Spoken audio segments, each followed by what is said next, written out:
그래서 오늘 좀 혼자 앉아서 이야기를 해보려고 하는 것은 사업은 언제 시작해야 할까라는 주제를 가지고 한번 이야기를 해보려고 합니다. 아마도 이제 영상을 녹화하는 과정에서 나온 이야기들은 대부분 편집해야 될 부분이 많을 것 같아요. 너무 주제 넘어서 이런 얘기까지 하지 말아야 되겠다 하는 부분은 잘라낸 거라서 좀 부자연스러울 수 있는데, 그런 부분을 좀 이해를 하고 봐주셨으면 좋겠습니다.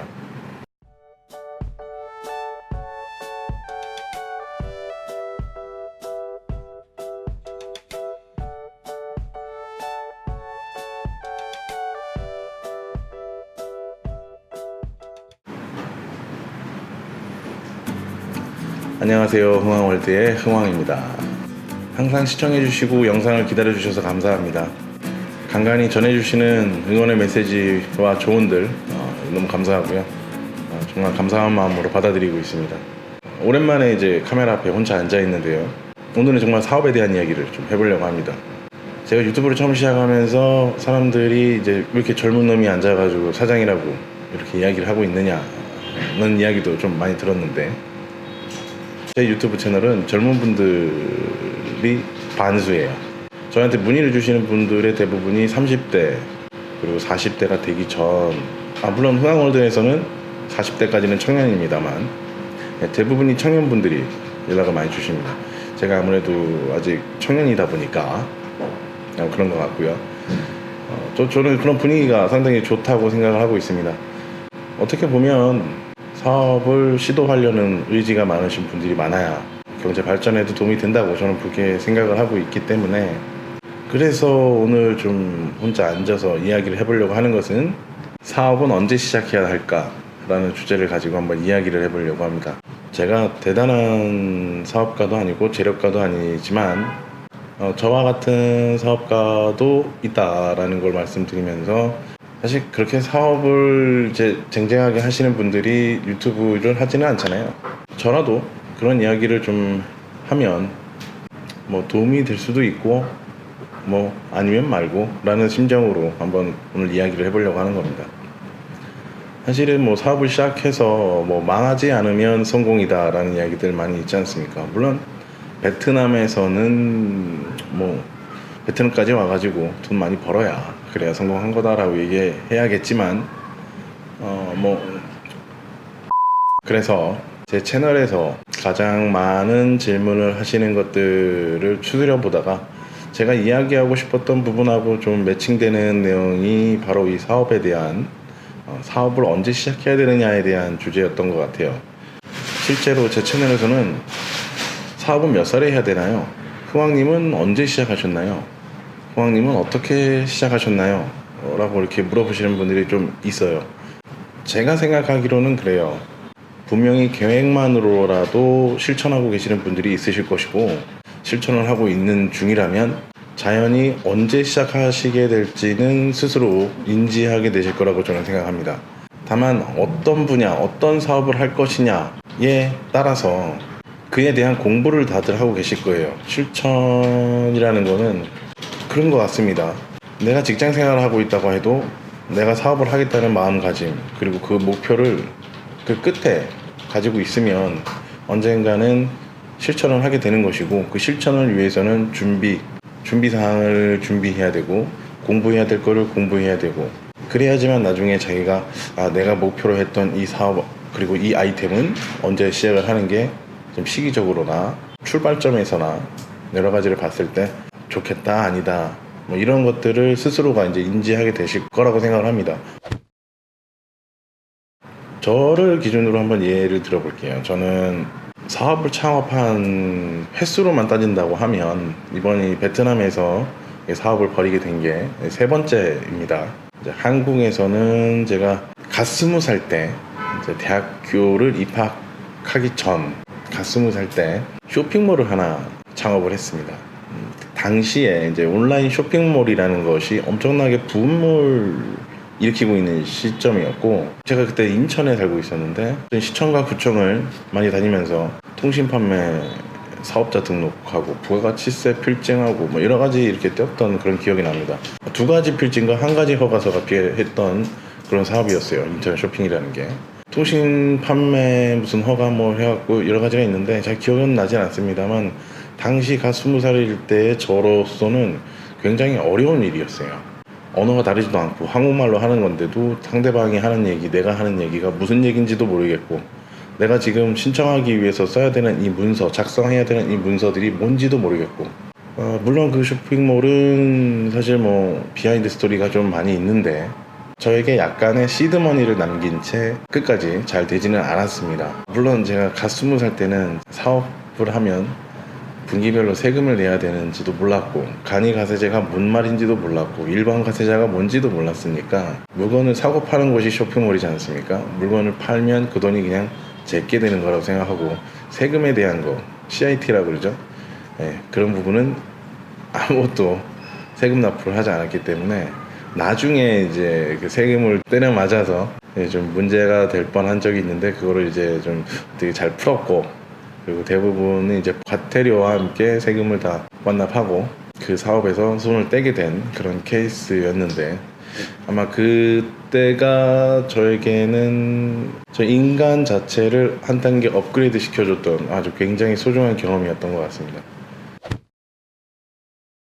그리고 두 번째 사업은 한국에서 이제 회사를 다니면서 언제까지 회사를 다닐 것이다, 뭐 언제는 내가 이제 회사를 차릴 것이다, 뭐 이런 계획을 세우고 있었기 때문에 회사를 다니면서 같이 하던 사업이 하나 있습니다. 자동차 경주용 자동차를 보면은 거기에 아실 거예요. 무슨 뭐 이렇게 뭐 F1 뭐 이런 쪽이 아니고 일반적인 승용차나 SUV 정도, 그러니까 뭐 산타페, 소나타 뭐 이런 데다가 튜닝을 해서 경주용 자동차 의자 떼어내고 무게 가볍게 하고 타이어 방폭 타이어 끼고 빠르게 달릴 수 있도록 엔진도 업그레이드하고 뭐 이런 그런 경주용 자동차 거기 보면 스티커들이 잔뜩 붙어 있지 않습니까? 앞 유리창 운전석 빼고 나머지는 다 스티커가 붙여져 있는데 그 스티커를 들어가는 도료하고 그 스티커를 제조해서 그 경주용 자동차에 부착할 수 있는 서비스 업체에 판매하는 그런 이제 그런 쪽 사업을 조금 했었는데 그건 참 잘 되고 있었는데 갑자기 베트남에 나올 일이 있어서 그 부분도 접게 되었네요. 그리고 이 세 번째가 지금에 와가지고 2015년도에 베트남에서 이제 법인 설립을 하고 여러 가지 좋은 거, 안 좋은 거를 다 겪어가면서 세월의 풍파를 맞아가며 지금까지 온 것 같습니다. 벌써 베트남에서 사업을 한 지 만 4년이 되었네요. 저의 굉장히 짧은 그런 사업에 대한 히스토리는 간단하게 이렇게 말씀을 드리면서 그 공부 그리고 준비에 대한 이야기를 좀 저는 많이 하고 싶어요. 이것도 뭐 딱히 예를 들 데가 없으니까 제 경험을 미뤄보자면 저 같은 경우에는 마지막 회사에서 개발자로 일을 했습니다. 휴대폰에 들어가는 터치 패널의 디자인을 하고 샘플을 제작하고 양산 승인을 얻어내서 이제 그거를 제조팀에 이관을 해서 제조가 될 수 있게 하는 게 저의 업무였는데 하고 싶은 이야기는 제가 좋은 사람이었고 일을 열심히 했다. 근데 이제 저는 개발자로 일하면서 개발 쪽에서 일을 하시는 분들은 좀 아시겠지만 아니면 또 관련 부서에서 일하시는 분들은 좀 아시겠지만 개발 단계에서는 이제 자재를 선정하고 테스트하고 적합한 자재를 발굴하는 그런 작업들도 있습니다. 물론 가격대 성능비가 같으면서 더 저렴한 그런 자재를 찾는 업무도 있고요. 근데 저 같은 경우에는 개발 양산에 좀 약간 집중을 하면서 저의 관심사는 자재, 재료에 대한 디테일에 좀 많이 시간 투자를 많이 했습니다. 왜냐면 저는 이제 유통 쪽을 많이 생각을 했거든요. 사실 사업을 하기에 시드머니가 그렇게 많지 않은 사람에게는 유통업이 그렇게 맞는 사업은 아닌 것 같습니다만 쉽게 표현하면 그렇죠. 양떼기라 그러죠. 많은 양을 많은 돈을 들여서 많이 납품해서 조금의 마진율로 많이 남긴다. 이런 이제 양떼기를 하는 이제 유통업이 있는 반면에 기술 유통이라는 것도 있거든요. 특수한 재료, 많이 사용되지는 않지만 고가의 혹은 중저가지만 기술력이 없으면 대응을 못하는, 그래서 그 유통업을 할 수 없는 그런 재료들도 굉장히 많이 있습니다. 그런 쪽으로 좀 사실 예전에 좀 포커싱을 좀 맞췄었고, 그래서 지금은 제가 일본계 회사의 기술적인 재료들을 이제 유통하는 업무도 같이 하고 있는데, 그게 메인은 아닙니다만 지금 메인은 화공약품이 되었습니다. 노력을 하고 공부를 하다 보니 그렇게 되더라고요. 말이 잠깐 샜는데, 제가 개발자로 일을 하면서 포커싱을 맞췄던 곳은 재료면서 제 후배들한테 그리고 동기들한테 교육을 해주고 조언을 해주면서 항상 이런 얘기를 많이 했습니다. 너의 본 업무에도 충실해야 되면 물론이지만 너의 개발과 발전 그리고 나중을 위해서 재료에 좀 신경을 많이 써라. 그냥 갖다 쓴다고 다 좋은 게 아니라 갖다 썼을 때 왜 좋은지를 알아야 되고, 그 재료가 그걸 왜 좋게 만들었는지까지만 알아도 나중에 너에게 도움이 많이 될 것이다 라고 이야기를 많이 했었는데, 약간 이런 부분인 것 같습니다. 좀 말이 길어질 것 같아서 조금 다시 정리를 하자면, 개발자가 제품 샘플을 만들어서 승인을 받는 것이 목적이지만 그 과정에서 들어가는 재료들에 대해서 공부를 많이 해놓으면 남들보다 더 기술적인 영업, 기술적인 유통 부분은 좀 더 알고 있다라고 얘기할 수가 있는 거거든요. 뭐 커피를 팔아도 그렇고 술을 팔아도 그렇고 담배를 팔아도 마찬가지입니다. 담배의 종류를 알아야 손님이 이야기하는 담배 혹은 손님이 원하는 취향의 담배를 권장해 줄 수 있거든요. 술도 마찬가지죠. 보통 와인하우스 같은 데 많이 가잖아요. 와인하우스 가면은 이제, 저는 와인하우스를 베트남 와서 처음 가봤는데 와인을 즐겨 마시지 않는 게 아니라 아예 와인을 마셔본 적이 없었기 때문에, 이제 저희 와이프는 이제 와인을 좀 즐기는 스타일이에요. 그래서 이제 와인을 좀 즐기러 많이 가는데, 저는 사실 소주가 더 좋긴 한데, 처음 가면 골라주세요 라고 얘기를 하죠. 그러면 뭐 도수가 어떻고 끝향기가 알코올 냄새가 나느냐 꽃향기가 나느냐 뭐 여러 가지 이야기들을 많이 하면서 추천을 하나씩 해주죠. 근데 그렇게 추천해 주시는 거에서 제 입맛에 맞는 건 별로 없었어요. 아마 거기서 일하는 분들도, 그래서 서빙을 하고 계시는 분은 그냥 종업원이지 거기 있는 와인들을 다 마셔본 건 아닐 거다, 이런 생각인 거예요.